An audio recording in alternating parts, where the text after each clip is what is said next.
सज गई है खबरों की प्लेट, तैयार है गुड न्यूज का मेन्यू लेकर हम आपके साथ। मैं हूं रेखा कड़ा।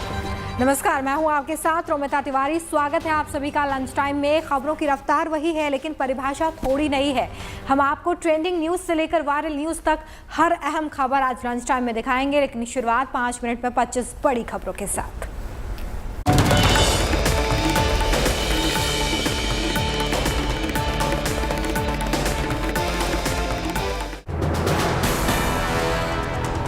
उत्तराखंड में सरकार गठन का काउंटडाउन शुरू। शाम 4 बजे उत्तराखंड बीजेपी विधायक दल की बैठक में लगेगी नए सीएम के नाम पर मुहर। गोवा में भी होगी विधायकों की मीटिंग, नए सीएम के नाम का होगा ऐलान। यूपी, उत्तराखंड और गोवा में सरकार गठन को लेकर पीएम मोदी के घर 2.5 घंटे तक चला मंथन। अमित शाह, राजनाथ सिंह और बीएल संतोष हुए शामिल। कांग्रेस नेता गुलाम नबी आजाद ने दिए राजनीति से संन्यास के संकेत। कहा, कोई बड़ी बात नहीं, मैं रिटायर हो जाऊं और समाज सेवा में लग जाऊं।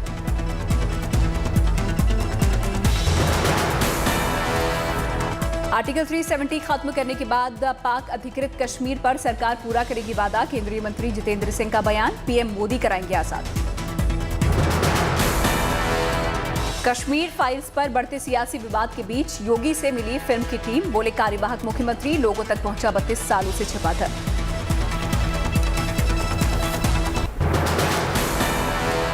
मणिपुर में एन बीरेन सिंह बनेंगे मुख्यमंत्री। बीजेपी विधायक दल की बैठक में एन बीरेन सिंह चुने गए विधायक दल के नेता। राज्यपाल से मिलकर जल्द पेश करेंगे सरकार बनाने का दावा। दिल्ली से आम आदमी पार्टी के राघव चड्ढा राज्यसभा पद के उम्मीदवार बनाए गए हैं। राजेंद्र नगर विधानसभा सीट से 2020 में पहली बार चुने गए थे विधायक।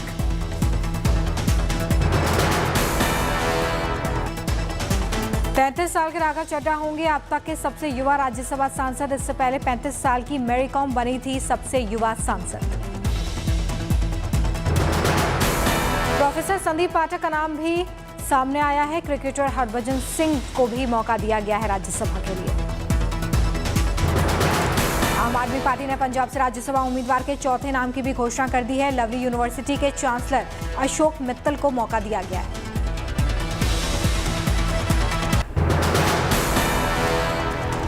राष्ट्रपति रामनाथ कोविंद आज देंगे पद्म पुरस्कार। राष्ट्रपति भवन में आयोजित होगा सम्मान समारोह। इस साल 128 लोगों को मिलेगा पद्म पुरस्कार। 2 चरणों में दिए जाएंगे पद्मश्री पुरस्कार। 21 मार्च को पहले और 28 मार्च को दूसरे चरण में राष्ट्रपति कोविंद देंगे पद्म पुरस्कार। 2022 के लिए 4 लोगों को दिया जाएगा देश का दूसरा सबसे बड़ा नागरिक सम्मान पद्म विभूषण। सीडीएस जनरल बिपिन रावत और यूपी के पूर्व मुख्यमंत्री कल्याण सिंह को मरणोपरांत दिया जाएगा पद्म विभूषण। देश का तीसरा सबसे बड़ा नागरिक सम्मान पद्म भूषण से सम्मानित होंगे माइक्रोसॉफ्ट के सीईओ सत्या नडेला और गूगल के सीईओ सुंदर पिचाई। वरिष्ठ कांग्रेस नेता गुलाम नबी आजाद और भारत बायोटेक के कृष्णा एला और सुचित्रा एला को भी पद्म भूषण से किया जाएगा सम्मानित।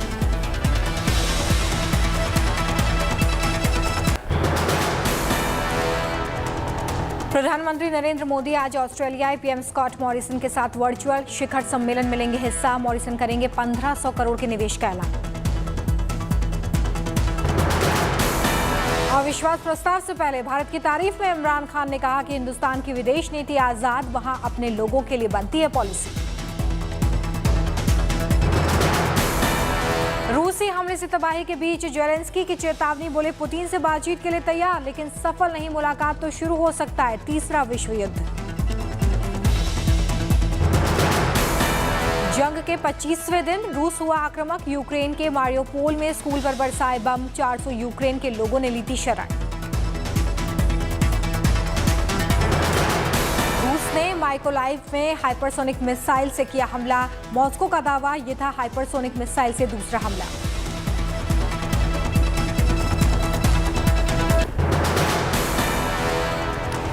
यूक्रेन के ओडेसा से आई नागरिकों की हिम्मत की तस्वीर। प्रेमी जोड़े ने दुश्मनों से लड़ने के लिए गर्मियों में तय अपनी शादी को टाला।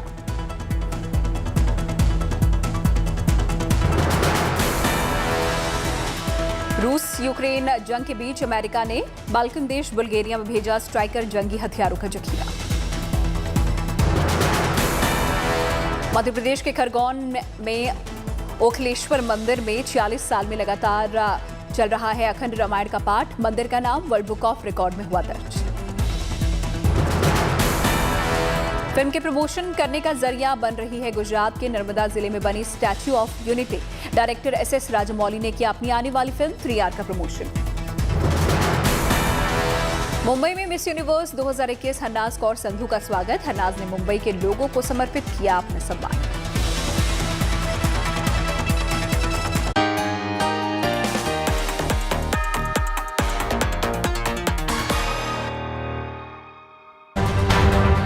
तो चलिए 25 खबरों के बाद अब खबरें विस्तार से। आपके लिए खबरों की प्लेट बिल्कुल तैयार है।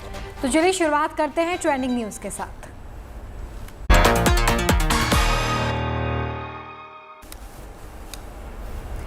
उत्तराखंड और गोवा में आज विधायक दल की बैठक होने वाली है। शाम तक का हो सकता है कि सीएम के नाम का ऐलान हो जाए।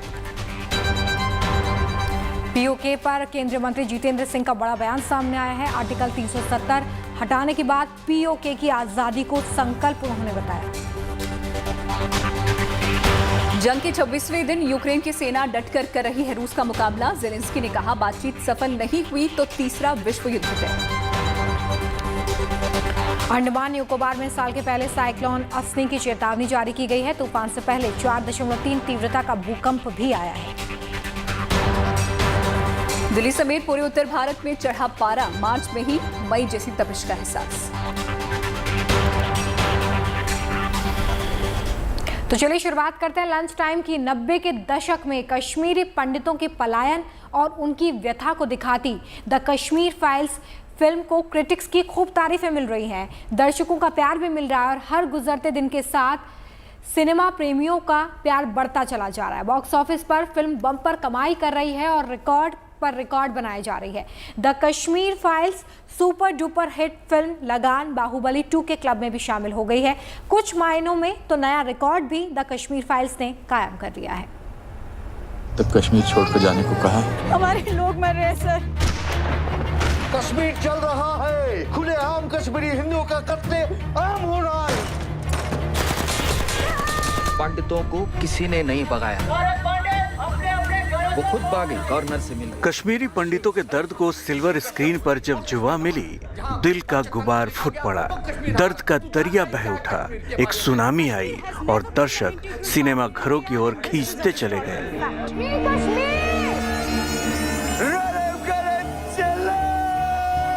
अपना धर्म बदलो, भागो क्या मर जाओ। कश्मीर के मसले का एक ही हल, जिहाद। दिन गुजरते जा रहे हैं, लेकिन हर गुजरते दिन के साथ दर्शकों की संख्या बढ़ती जा रही है।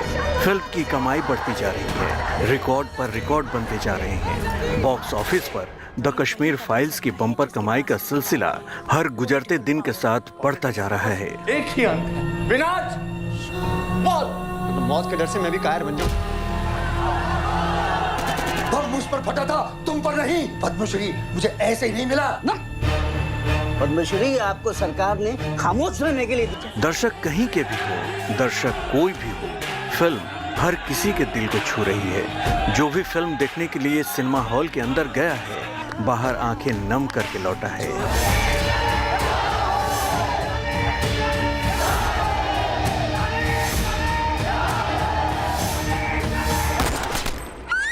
पर्दे पर कैरेक्टर नहीं बोल रहा, कहानी बोल रही है। 2 घंटे 40 मिनट की ये फिल्म 30 साल पहले कश्मीरी पंडितों के साथ की गई ज्यादती बोल रही है। उनकी व्यथा, उनकी आप बीती बयां कर रही है। तो मार देते। तब कश्मीर छोड़कर जाने को कहा। हमारे लोग मर रहे हैं सर। कश्मीर चल रहा है, खुलेआम कश्मीरी हिंदुओं का कत्ले आम हो रहा है। सिनेमा हॉल में द कश्मीर फाइल्स को देखने के लिए लोगों का हुजूम उमड़ पड़ा है। 11 मार्च को रिलीज हुई फिल्म का 10 दिनों से बॉक्स ऑफिस पर कब्जा कायम है। महज 14 करोड़ के बजट की इस फिल्म ने अब तक 165 करोड़ से ज्यादा की कमाई कर ली है।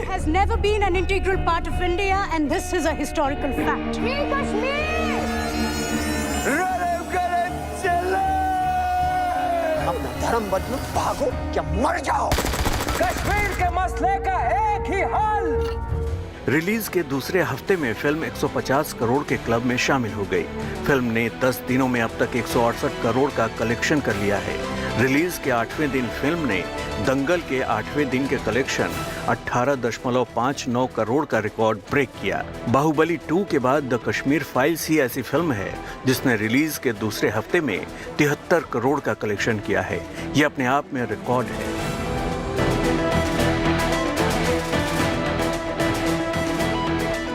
द कश्मीर फाइल्स को क्रिटिक्स का भी बेहतर रिस्पांस मिला है। माउथ पब्लिसिटी का भी फायदा मिल रहा है। दर्शकों में इस फिल्म की दीवानगी का अंदाजा आप इससे भी लगा सकते हैं कि पहले दिन 3 करोड़ 25 लाख की ओपनिंग के बाद फिल्म की कमाई हर गुजरते दिन के साथ लगातार बढ़ी है।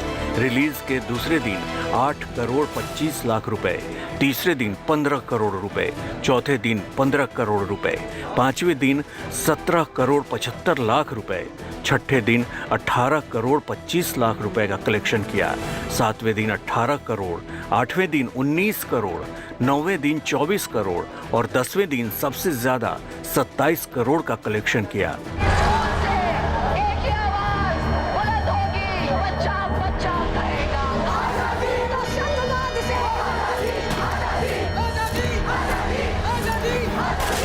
द कश्मीर फाइल्स की पॉपुलैरिटी और इसकी कमाई का सिलसिला अभी और बढ़ने वाला है।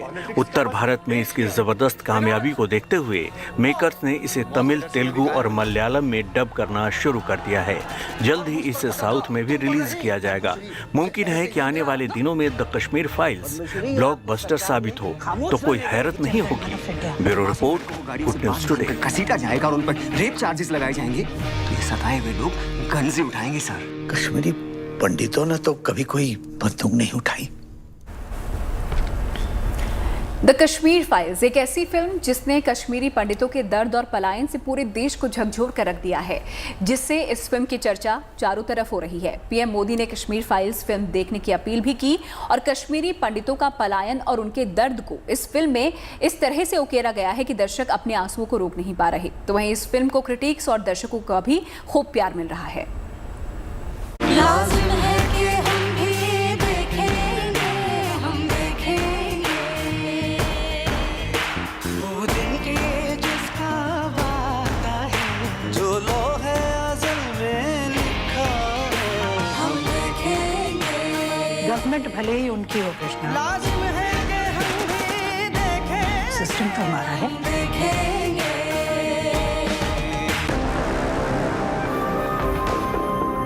द कश्मीर फाइल्स फिल्म को देखकर किसी की आंखों के आंसू तो कोई इन आंसुओं को छिपाने की नाकाम कोशिश कर रहा है। शायद ये पहला मौका होगा जब किसी फिल्म को देखने के बाद लोगों का दर्द कुछ इस तरह से छलक उठा।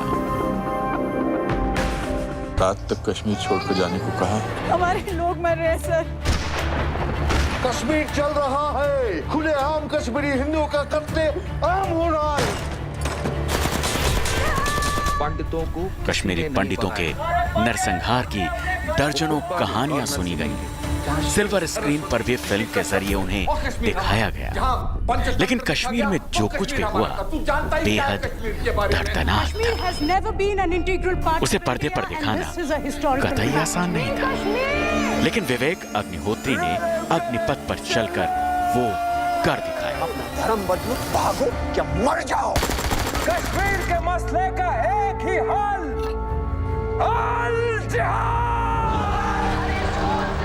ये जो पीड़ा इन चेहरों पे दिखाई पड़ रही है, इस पीड़ा को दुनिया तक बताना था। ये हमने अपनी मर्जी से किया है, हमें किसी से शिकायत नहीं है। हम जो सोच के निकले थे वो हमने अचीव किया है और हमें इस बात का गर्व है। शायद यही वजह है कि द कश्मीर फाइल्स को दर्शकों का जोरदार रिस्पांस मिल रहा है। हालात ये है कि कुछ सिनेमा घरों में हाउसफुल के बोर्ड टंग गए। दरअसल द कश्मीर फाइल्स महज एक फिल्म नहीं, बल्कि दर्द की एक ऐसी दास्तान है जिसे इतिहास के पन्नों से हटाया नहीं जा सकेगा। इसमें पूरी फिल्म में सिर्फ मेरे ही पोर्शन का नहीं, इनके भी पोर्शन का या बाकी भी पोर्शन का कहीं भी कोई फॉल्स नोट नहीं है, कहीं भी कोई फेकनेस नहीं है, कहीं भी कोई झूठ नहीं है। वो बिल्कुल, और वो सच जो है वो दुनिया तक पहुंचा है। दिल को छू लेने वाली इस कहानी और कश्मीरी पंडितों का दर्द समेटे ये फिल्म लोगों को रुला रही है, उनको अपनी खोई जमीन और गुजरे पलों की याद दिला रही है, जिस दर्द और खौफ को मिट्टी में दफन कर दिया गया था। तो ये सताए हुए लोग गंजी उठाएंगे सर। कश्मीरी पंडितों ने तो कभी कोई बंदूक नहीं उठाई। जब कश्मीर से निकल आए हम खाली हाथ, ट्रक में जैसे भेड़ बकरियां गए वैसे ही चले आए हम।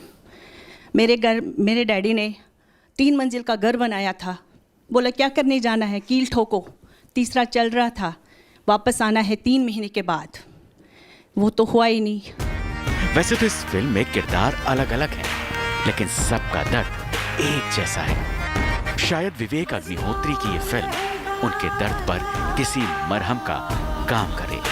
जो गायब भी है हाजिर। 10 साल हमने 45 डिग्री में वो टिन के नीचे, मेरा बेटा बेचारा उसने कभी टी शर्ट नहीं पहना और वो निकर और वो अंडर शर्ट में उसने 10 साल गुजारे कि हमें गर्मी लग रही है।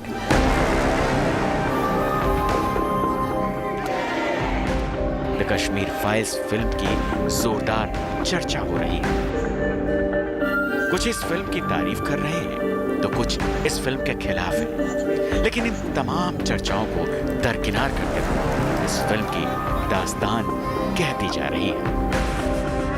Bureau report, good news today. देश भर में द कश्मीर फाइल्स को लेकर अलग अलग रिएक्शंस सामने आ रहे हैं। ऐसे में अभिनेता आमिर खान ने भी कश्मीर फाइल्स फिल्म की काफ़ी तारीफ की है। वो RRR फिल्म के प्रमोशन के लिए पहुंचे थे, लेकिन इस कार्यक्रम में वो द कश्मीर फाइल्स की तारीफ करना बिल्कुल नहीं भूले। देखिए कि आजकल फिल्में चल रही हैं, people are coming back to theatres. There is another film that's doing well, Kashmir Files, that's doing very well. There was your film is doing very well, Gangubai. So films have started doing well and that's really wonderful to see and it's a great time to release the film. और इस बीच the Kashmir Files film को राजस्थान के शेखावटी के संतों का भी समर्थन मिल रहा है। शेखावटी के संत भी फिल्म देखने सिनेमाघर पहुंचे और खास बात यह रही कि जिन संतों को सिनेमाघरों से नफरत थी, फिल्म देखने से नफरत थी, आज वही संत लोगों से कश्मीर फाइल्स फिल्म देखने की अपील कर रहे हैं। आज तक जो मूवी बनी थी वो मात्र काल्पनिक कल्पित घटनाएं थी। आजाद भारत में ये पहली फिल्म ऐसी बनी है जो पूर्ण रूप से सच है, सच घटनाओं पे आधारित है। इसको मूवी, इसको फिल्म कहना ही नहीं चाहिए, इसको सत्य घटना कहना चाहिए। सच है, इसमें कहीं कोई मीन मेक नहीं है। अब कोई माने ही नहीं। अब दिन के उजाले में अपन खड़े हैं, कोई कहे कि नहीं रात है, तो उसको तो कोई प्रमाण दिया नहीं जा सकता। उसको तो जब अकल आएगी तभी आएगी, लेकिन ये पूर्ण रूप से सच घटना है। तो देखिए द कश्मीर फाइल्स को लेकर अलग अलग रिएक्शंस हैं। कोई बहुत ज़्यादा समर्थन में नज़र आ रहा है, तो कोई बहुत ज़्यादा सहमत नज़र नहीं आ रहा है। हालांकि फिल्म जब भी ऐसे मुद्दों पर आती है तो इसके अलग अलग व्यूज़ होते हैं। लेकिन इस बीच रोमिता, कोरोना काल में हमने देखा कि ये थिएटर्स बंद थे, लेकिन अब जैसे खुले हैं और कश्मीर फाइल्स ऐसी फिल्म बनी है जो सारे रिकॉर्ड तोड़ती हुई जा रही है। बिल्कुल, स्क्रीन के नंबर्स भी बढ़ाए गए हैं और कमाई के मामले में भी काफ़ी आगे निकल गई है। बात कश्मीर की हो रही है तो अब ज़रा कश्मीर के फूलों की खूबसूरती की बात भी कर लेते हैं। श्रीनगर का फेमस ट्यूलिप गार्डन बुधवार से पर्यटकों और सैलानियों के लिए खुलने वाला है। देश और दुनिया के सैलानियों के लिए 50 से ज़्यादा किस्मों के करीब 2 लाख ट्यूलिप्स यहाँ पर रखे जाएंगे, जो कि जाहिर तौर पर आकर्षण का केंद्र होने वाले। देखिए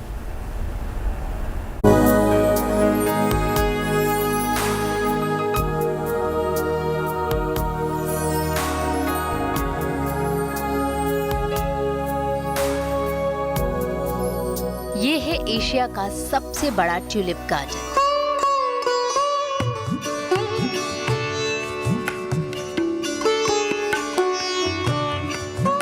कश्मीर की गोद में बसा फूलों का ये बाग दुनिया भर के पर्यटकों की पसंद है और हर साल की तरह अब ये सैलानियों के स्वागत को तैयार है। श्रीनगर का फेमस ट्यूलिप गार्डन बुधवार से पर्यटकों और सैलानियों के लिए खुलने जा रहा है। वैसे तो मार्च के आखिर में ट्यूलिप खिलते हैं, लेकिन इस बार चढ़ते तापमान की वजह से ये जल्दी खिल गए और ट्यूलिप के खिलने के साथ ही कश्मीर में पर्यटन का आगाज हो गया है, क्योंकि आमतौर पर ट्यूलिप गार्डन खुलने के साथ ही कश्मीर में पर्यटन की शुरुआत मान ली जाती है। टुलिप गार्डन एशिया का सबसे बड़ा टुलिप गार्डन है। यहाँ तक कि देश में अगर देखें तो कश्मीर में ही आबो हवा टुलिप्स के खिलने के लिए काफ़ी माजून है।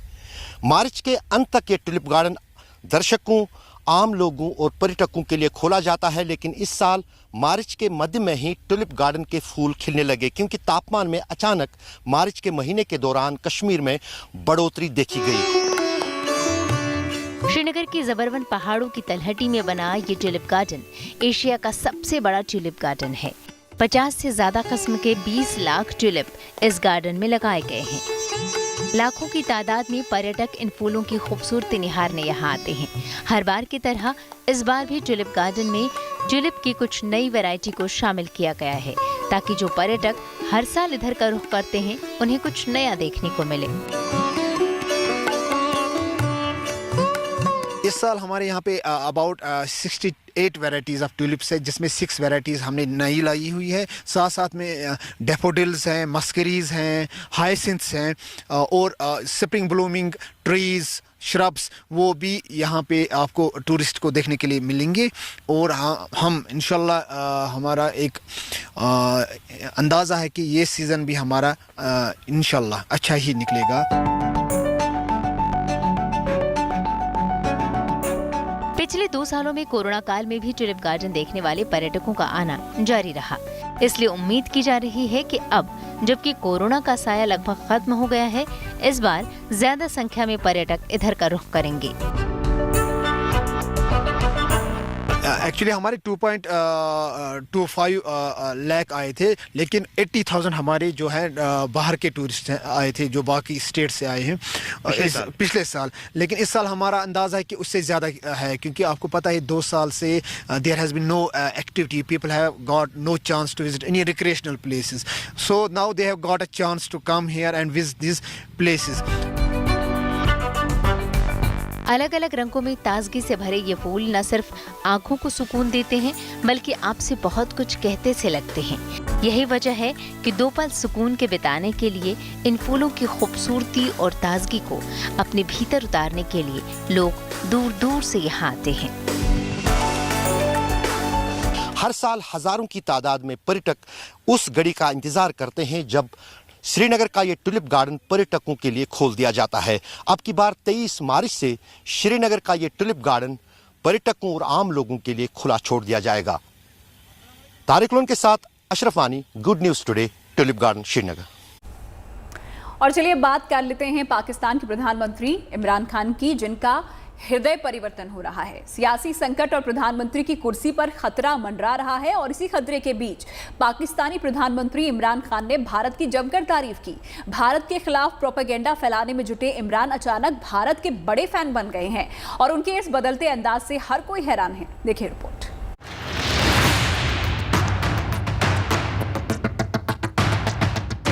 मैं आज हिंदुस्तान को दाद देता हूँ। जब कुर्सी पर मंडराया खतरा तो इमरान खान को याद आया हिंदुस्तान। इमरान खान ने बांधे भारत की तारीफों के पुल। इमरान खान ने मोदी सरकार की तारीफ में पढ़े कसीदे। भारत को इमरान ने किया सैल्यूट। हिंदुस्तान की विदेश नीति को इमरान ने किया सलाम। भारत को दिन रात कोसने वाले पाकिस्तान के पीएम इमरान खान अचानक हिंदुस्तान के सबसे बड़े फैन बन गए हैं। इमरान ने खैबर पख्तूनख्वा के मलकंद जिले में एक बड़ी जनसभा में भारत की तारीफों के पुल बांधे और कहा कि भारत की विदेश नीति उसके अपने लोगों के लिए है। मैं आज हिंदुस्तान को दाद देता हूँ। इन्होंने हमेशा आजाद फॉरेन पॉलिसी रखी। आज हिंदुस्तान उनके साथ मिला हुआ, उनका अलायंस है। क्वाड के अंदर अमेरिका का अलायंस की हुई है और अपने आप को वो कहता है मैं न्यूट्रल हूं। रूस से तेल मंगवा रहा है जबकि सैंक्शंस लगी हुई हैं, क्योंकि हिंदुस्तान की पॉलिसी अपने लोगों की बेहतरी के लिए है। इमरान ने अमेरिका और रूस से भारत के बराबर के संबंध को लेकर तो तारीफ की ही, उन्होंने यूक्रेन संकट पर पाकिस्तान को दबाव में लेने के लिए यूरोपीय संघ की आलोचना भी की। उन्होंने कहा कि यूरोपीय संघ के राजनयिक जो बात पाकिस्तान से कहते हैं वही बात भारत को कहने से डरते हैं। यूरोपियन यूनियन के एम्बेसडर्स ने प्रोटोकॉल तोड़ते हुए पाकिस्तान को कहा कि आप रूस के खिलाफ बयान दें। मैंने उनसे सही पूछा कि क्या आप हिंदुस्तान को ये कहेंगे? इनकी जान जाती है हिंदुस्तान को कहते हुए, और हम कोई इनके गुलाम है कि हमें कहें जनाब आप उनके खिलाफ स्टेटमेंट दें। पिछले 4 साल से भारत के खिलाफ लगातार प्रोपेगेंडा अभियान चलाने वाले इमरान के इस रंग को देखकर हर कोई हैरान रह गया। इमरान ने UNOIC से लेकर हर एक अंतर्राष्ट्रीय मंच पर कश्मीर का मुद्दा उठाकर इस मामले में हस्तक्षेप करने की मांग कर रखी है। हालांकि भारत के बढ़ते प्रभाव की वजह से उन्हें कहीं से भी कोई पॉजिटिव रिस्पांस नहीं मिला, जिसके चलते वो लगातार हताश रहे हैं। ऐसे में वो हिंदुस्तान की तारीफ करते हैं तो अचरज होना सहज है। उधर पाकिस्तान में सियासी उठापटक चल रही है। दरअसल पाकिस्तान की राजनीति एक बार फिर अपने इतिहास को दोहराने की ओर बढ़ रही है। पाकिस्तान में आज तक कोई भी प्रधानमंत्री अपना कार्यकाल पूरा नहीं कर पाया है और अब इमरान खान को भी सत्ता से बेदखल करने की तैयारी चल रही है। पाकिस्तान की संसद में इमरान खान के खिलाफ 28 मार्च को अविश्वास प्रस्ताव पर वोटिंग होनी है। इस वोटिंग से इमरान डरे हुए हैं क्योंकि उनकी पार्टी के ही कई सांसद उनके खिलाफ हैं और ऐसे हालातों के बीच उनके मुंह से दुश्मन देश भारत की तारीफ निकलती है तो सवाल उठना लाजिमी है। आखिर अचानक इमरान भारत के फैन कैसे बन गए? क्या इमरान को हिंदुस्तान पसंद है? Bureau report, good news today. और देखिए, इस बीच केंद्रीय मंत्री जितेंद्र सिंह ने पाकिस्तान अधिकृत जम्मू कश्मीर यानी कि POK को लेकर एक बड़ी रिएक्शन दी है। जितेंद्र सिंह ने ये कहा है कि आर्टिकल 370 को निरस्त करने की तरह प्रधानमंत्री नरेंद्र मोदी के नेतृत्व वाली BJP सरकार पाकिस्तान के कब्जे वाले जम्मू कश्मीर को आज़ाद कराने के अपने संकल्प को पूरा करेगी। यानी कि आप इसे समझ सकते हैं बहुत आसान भाषा में कि POK जल्द ही भारत का हिस्सा होगा, ये कह रहे हैं जितेंद्र सिंह। देखिए,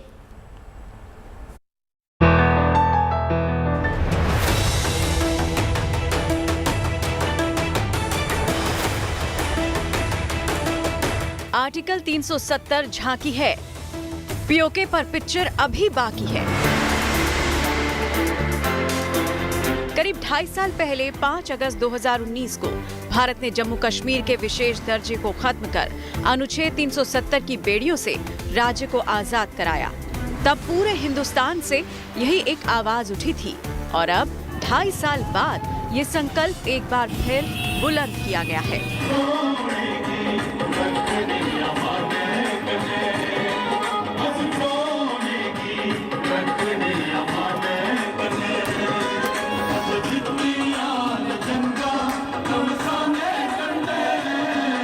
भारतीय जनता पार्टी जिस बात का संकल्प करती है उस समय उसका समझ नहीं आती, उसको गहराई से सोचा नहीं जाता। जब हम 370 हटाने की बात करते थे तब भी व्यंग किया जाता था। आज आपने देखा ये होता हुआ दिखा। केंद्रीय मंत्री जितेंद्र सिंह ने रविवार को कठुआ में जम्मू कश्मीर के संस्थापक महाराज गुलाब सिंह की 20 फुट ऊंची प्रतिमा का अनावरण करने पहुंचे थे। यहीं पर जब वो मीडिया से मुखातिब हुए तो एक सवाल के जवाब में POK को भारत में शामिल करने का संकल्प दोहराया। 1994 में सर्वसम्मति से ये प्रस्ताव पारित किया गया था। भारत सरकार की ओर से प्रस्ताव लाया गया था जब सरकार नरसिम्हा राव जी की थी संसद में कि यदि कोई पाकिस्तान और हिंदुस्तान के बीच में कोई विषय है तो वो मात्र इतना कि जो जम्मू कश्मीर का वो हिस्सा जो इतने वर्षों के बाद भी पाकिस्तान के गैर कानूनी कब्जे में है उसे किस तरह से पुनः भारत में सम्मिलित किया जाए, और ये हमारी प्रतिबद्धता है।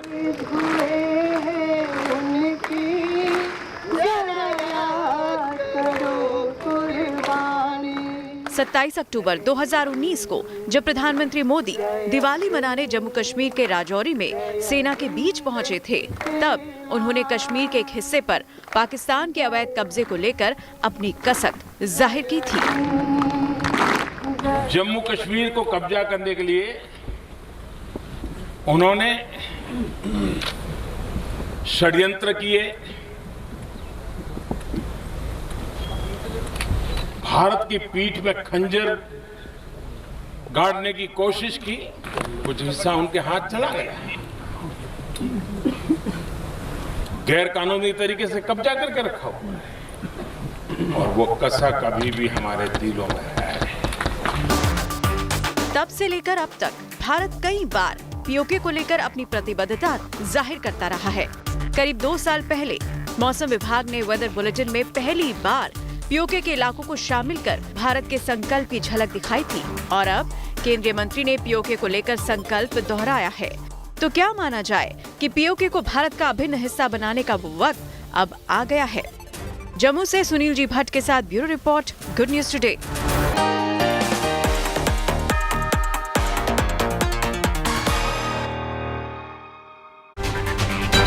तो ब्रेक के बाद आपका स्वागत है लंच टाइम में और वक्त हो गया है उन वीडियोस का जो कि इन दिनों इंटरनेट पर खूब सुर्खियां बटोर रहे हैं।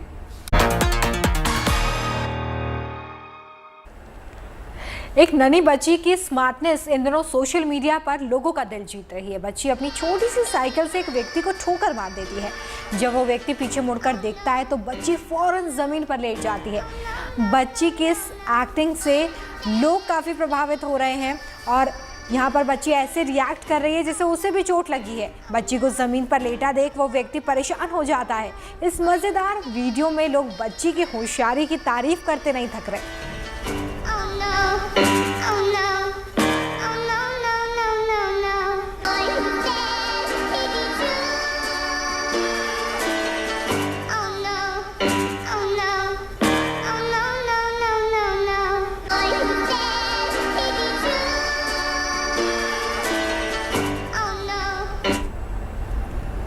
और चलिए अब अगला वायरल वीडियो आपको दिखाते हैं। बंदरों की अलबेली हरकतें आपने अक्सर सोशल मीडिया पर वायरल होती देखी होगी।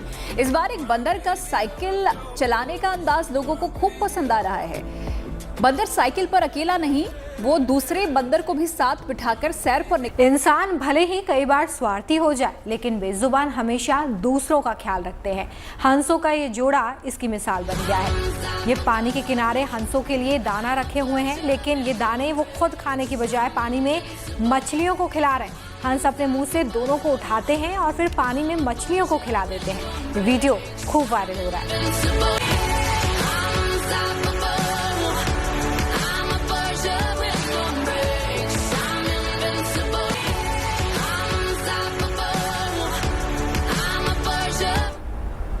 और चलिए बर्फ पर एक डॉग की मस्ती आपको दिखाते हैं जो कि आपका दिल खुश कर देगी। बर्फ पड़ते ही ये डॉग बेहद खुश हो जाता है। बाहर चाहे जितनी भी ठंड हो, ये मस्ती करने में जरा भी पीछे नहीं रहते। बर्फ पे घूमने के साथ ही स्केटिंग करते हुए भी ये डॉग्स आपको नजर आ रहे होंगे।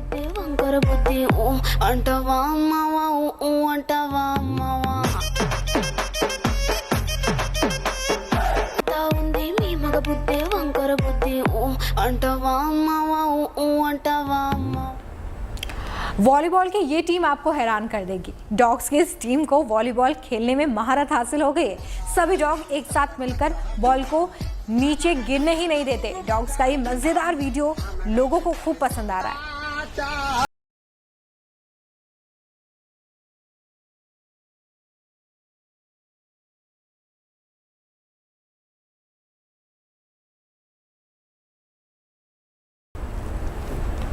और चलिए वायरल वीडियोस को तो आपको दिखा दिया है। अब बढ़ते हैं आगे असम की तरफ, जहां के मुख्य त्योहार बिहू के आने के कुछ ही दिन अभी बाकी रह गए हैं।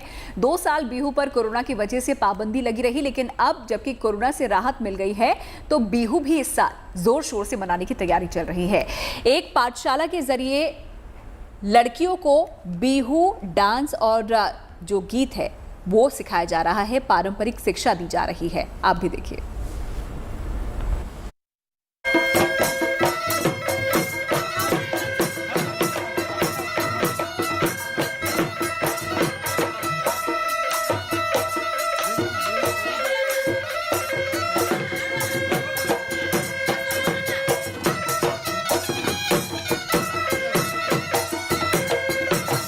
कोरोना की बंदिशों के खत्म होने के साथ ही असम में सांस्कृतिक उत्सव की रौनक लौट आई है। ढोल की थाप और पेपा की स्वर लहरियों की गूंज सुनाई देने लगी है। इन स्वर लहरियों पर बिहू नृत्य करती लड़कियों के चेहरे चमक उठे हैं।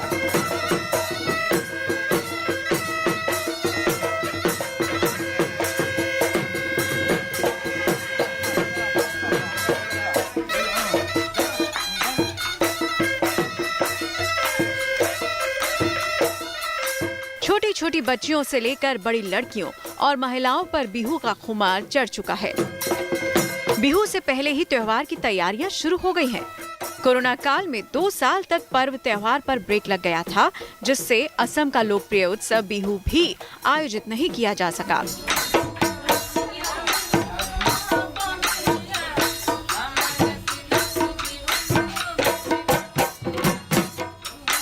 लेकिन अब बिहू की तैयारियां जोर शोर से चल रही हैं।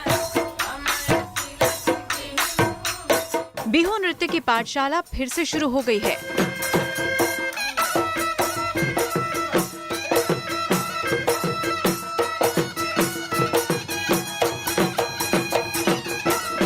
अपनी कला संस्कृति को संजोए डिब्रूगढ़ में मौजूद डिब्रू संगीत विद्यालय के प्रांगण में बिहू नृत्य की पाठशाला चल रही है, जिसमें अलग अलग स्थानों से आए बच्चे बिहू नृत्य और गीत संगीत का प्रशिक्षण ले रहे हैं।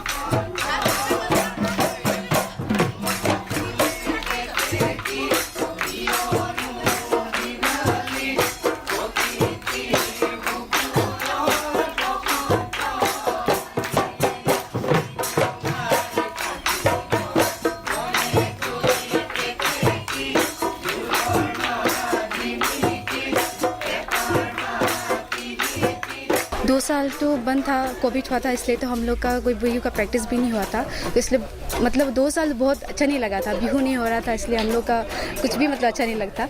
तो अभी स्टार्ट हुआ है तो अच्छा लग रहा है, बिहू का प्रैक्टिस भी चल रहा है, बहुत अच्छा है। ऐसा बिहू प्रैक्टिस करने से क्या होता है, मानसिक शारीरिक सब तरह से लड़के लड़कियों को एनर्जी मिलता है, एक आनंद होता है और नाचते हैं फ्रेंड्स के साथ, एंजॉय करते हैं। तो इस तरह से कुछ अच्छा भी लगता है, घर से निकल के आते हैं। तो इसलिए एक बार लेकर आई हूँ, देखते हैं क्या होगा। मैं तो आशा करती हूँ इस बार बिहू अच्छी तरह से हो।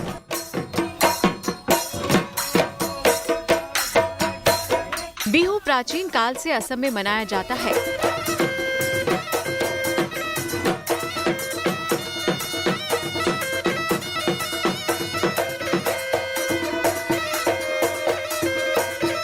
बिहू असम में फसल कटाई का प्रमुख त्योहार है। ये फसल पकने की खुशी में मनाया जाता है।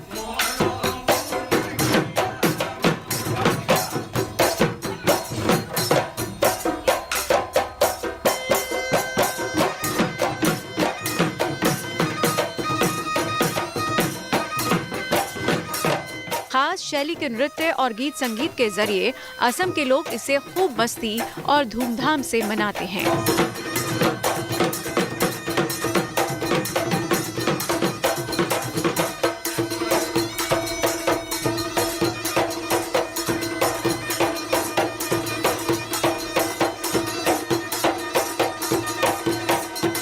Bureau report, good news today.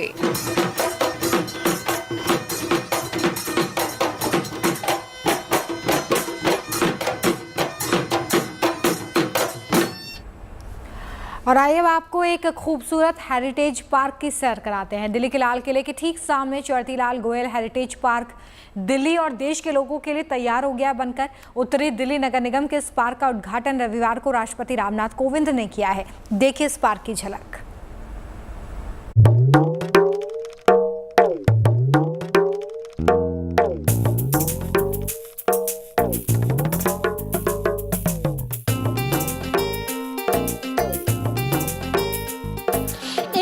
Jama Masjid तो दूसरी तरफ लाल किले का दीदार। तैयार है चरती लाल गोयल हेरिटेज पार्क। ये पार्क 4 साल की मेहनत के बाद बनकर तैयार हुआ है। ये जो जगह थी पहले यहाँ कचरा और धूल मिट्टी नजर आती थी, लेकिन अभी इसका दीदार करेंगे तो खूबसूरत पार्क यहाँ पर बनकर तैयार हो गया है। आपके स्वागत को तैयार है दिल्ली की विरासत को समेटे चरती लाल गोयल हेरिटेज पार्क। रविवार को राष्ट्रपति रामनाथ कोविंद ने उत्तरी दिल्ली नगर निगम के इस पार्क का उद्घाटन किया। इस पार्क में मुगल स्टाइल में बारादरी बनाई गई है। खूबसूरत फूल हर ओर लगाए गए हैं।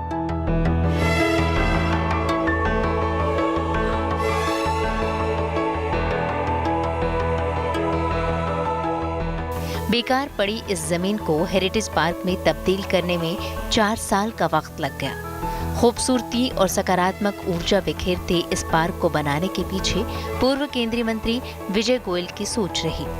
दरअसल दिल्ली विधानसभा के पहले स्पीकर चरतीलाल गोयल, जिनके नाम पर ये हेरिटेज पार्क बना है, उसे विजय गोयल अपने पिता की याद से जोड़ते हैं।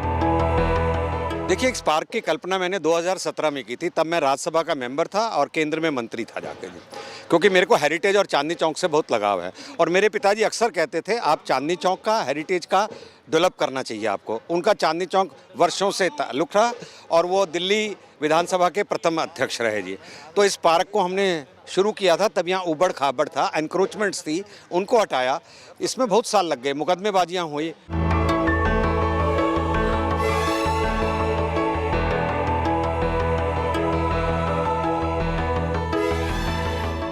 इस हेरिटेज पार्क की खूबसूरती का जिक्र करते हुए विजय गोयल इस पार्क की खासियत के बारे में भी बताते हैं। इस पार्क की खास बात क्या है?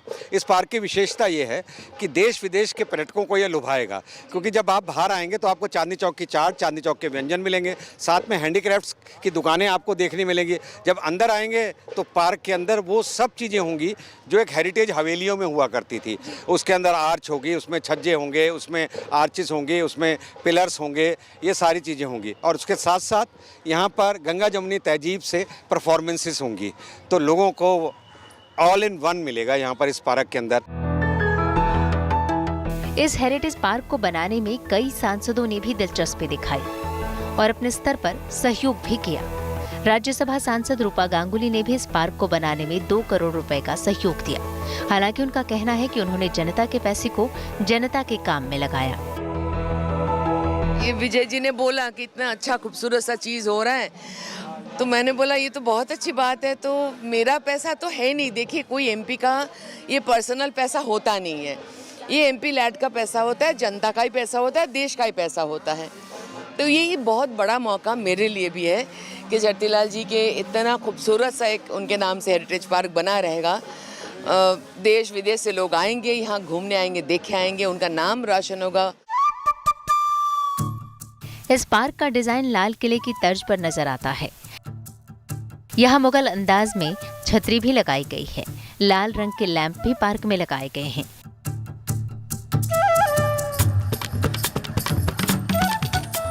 ओपन थिएटर की भी व्यवस्था है। कुल मिलाकर मनोरंजन का पूरा इंतजाम है।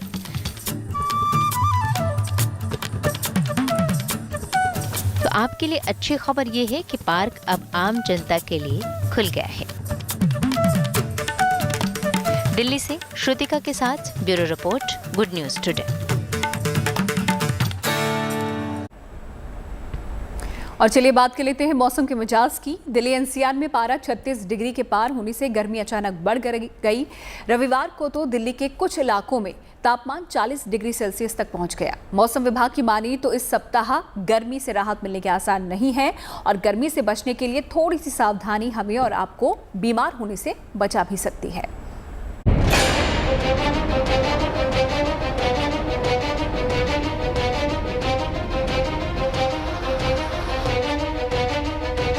ये तरबूज के स्टॉल, ये छतरी में सड़क पार करते लोग,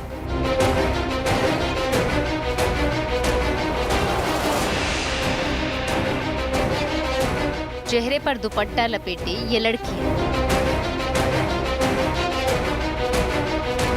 ये तस्वीरें बता रही हैं कि गर्मी आ गई और सिर्फ आ ही नहीं गई, आते ही छा भी गई।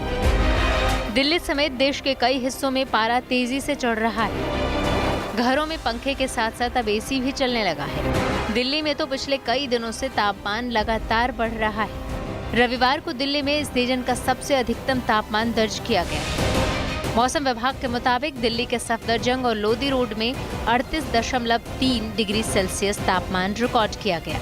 ये सामान्य तापमान से 7 डिग्री ज्यादा है।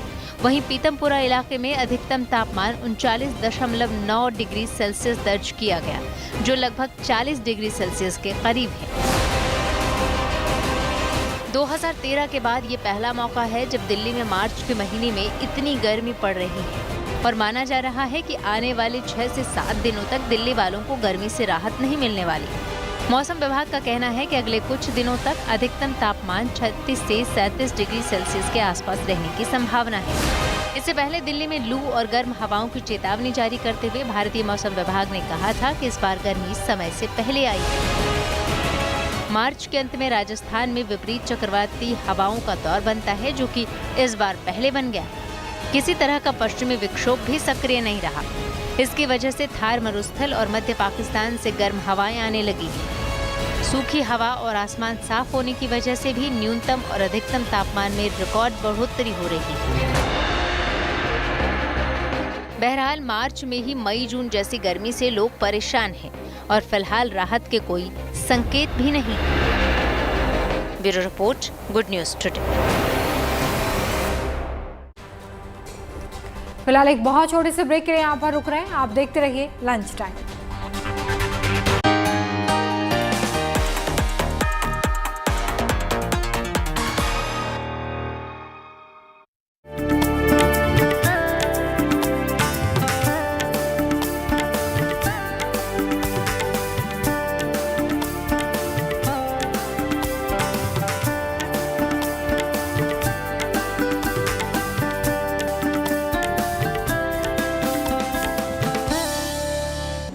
खबरें जिनके पीछे छिपी हो गुड न्यूज और जो बदल दे आपका नजरिया।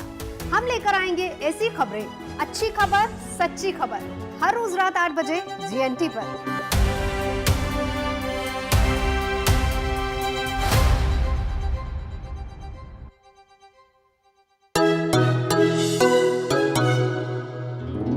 इंटरेस्टिंग है ना, एक ग्लास को इस तरह से देखना।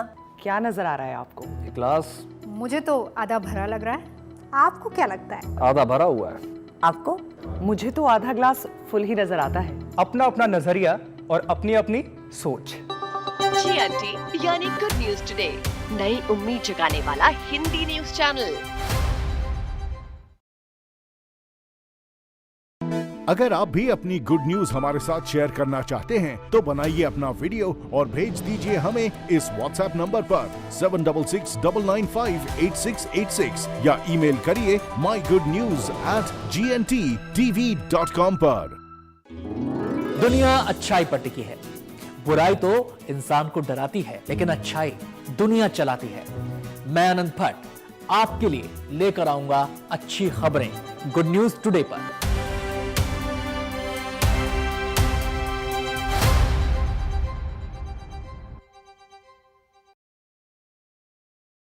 मुझे तकरीबन 21 साल हो गए पत्रकारिता करते। खबरों को समझना और उनको समझाना मुझे बहुत अच्छा लगता है। तो कुछ ऐसी खबरें समझेंगे और आपको समझाएंगे। देखिए मेरे यानी नवजोत रंधावा के साथ गुड न्यूज टुडे में।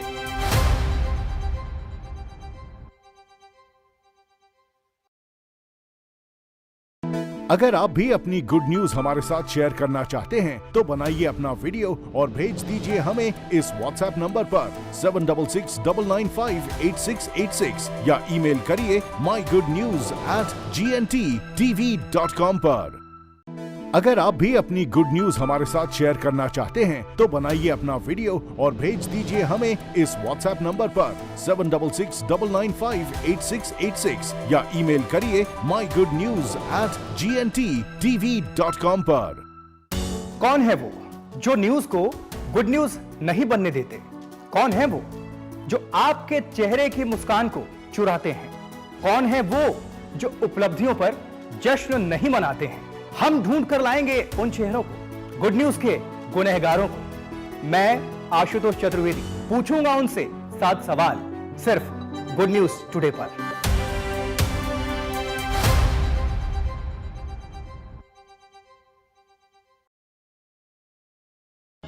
कुछ ऐसी खबरें जिनके पीछे छिपी हो गुड न्यूज और जो बदल दे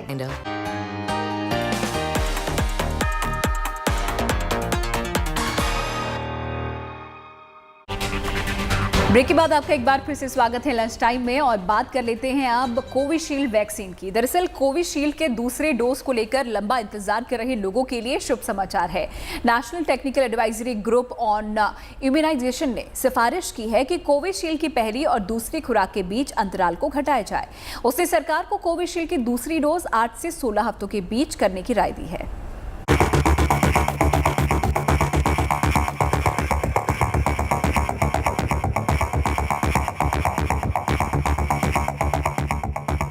अब खत्म होगा लंबा इंतजार। शुभ समाचार ये है कि अब जल्दी लगेगी कोविशील्ड की दूसरी डोज। कोविशील्ड की दोनों खुराक के बीच का समय घटाकर 8 हफ्ते होगा, यानी कोविशील्ड वैक्सीन की दूसरी डोज अब 8 से 16 हफ्तों के बीच लगेगी। भारत में टीकाकरण के नियम तय करने के लिए सरकार की ओर से बनाई गई टास्क फोर्स NTAGI ने कोरोना वैक्सीन कोविशील्ड की 2 खुराकों के बीच के वक्त को कम करने का प्रस्ताव दिया है। NTAGI ने कोविशील्ड की पहली डोज के 8 से 16 हफ्तों बाद दूसरी डोज लगाने के फॉर्मूले को मंजूरी दी है। अब तक कोविशील्ड की पहली डोज लगने के 12 से 16 हफ्ते बाद दूसरी खुराक दी जाती रही है। कोविशील्ड पर NTAGI की तरफ से जो प्रस्ताव दिया गया है उसे लागू किया जाना बाकी है। NTAGI का प्रस्ताव वैश्विक स्तर पर हुई कुछ हालिया वैज्ञानिक स्टडीज के आधार पर दिया गया है। इसके तहत कोविशील्ड की दूसरी डोज जब 8 हफ्तों बाद दी जाती है तो इससे पैदा होने वाले एंटीबॉडीज की प्रतिक्रिया बिल्कुल वैसी ही होती है जैसी 12 से 16 हफ्तों के बीच दूसरी डोज देने के बाद मिलती है। वैसे NTAGI ने अब तक भारत बायोटेक की कोवैक्सिन की 2 डोज के बीच की 28 दिन की समयावधि में कोई बदलाव नहीं किया है। अगर सरकार इस प्रस्ताव पर मुहर लगा देती है तो इससे लोगों को कोविशील्ड की दूसरी डोज तेजी से लगने का रास्ता साफ हो जाएगा। दुनिया भर में कोरोना वायरस के एक बार फिर से उठाते मामलों के बीच फिलहाल देश में 6 से 7 करोड़ लोग ऐसे हैं जिन्हें इस वैक्सीन की दूसरी डोज अभी तक नहीं मिली है। Bureau report, good news today. तो चलिए, लंच टाइम में अब हम अपने आखिरी पड़ाव की ओर पहुंच गए हैं और अब वक्त हो गया है आप कुछ महान और कामयाब लोगों के विचारों से आपको रूबरू करवाने का। तो देखते हैं आज का विचार। रविंद्रनाथ टैगोर ने कहा है कि अगर आप सभी गलतियों के लिए दरवाजा बंद कर देंगे तो सच अपने आप बाहर बंद हो जाएगा।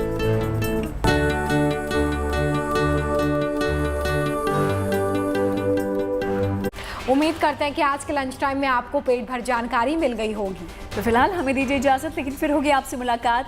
आप देखते रहिए गुड न्यूज टुडे।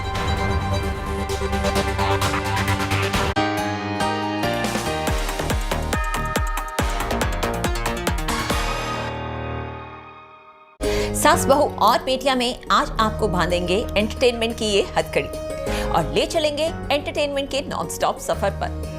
मेरे यानी पारुल चौधरी के साथ दोपहर 1:28 पर सिर्फ गुड न्यूज टुडे पर। आपको क्या लगता है? आधा भरा हुआ है। आपको? मुझे तो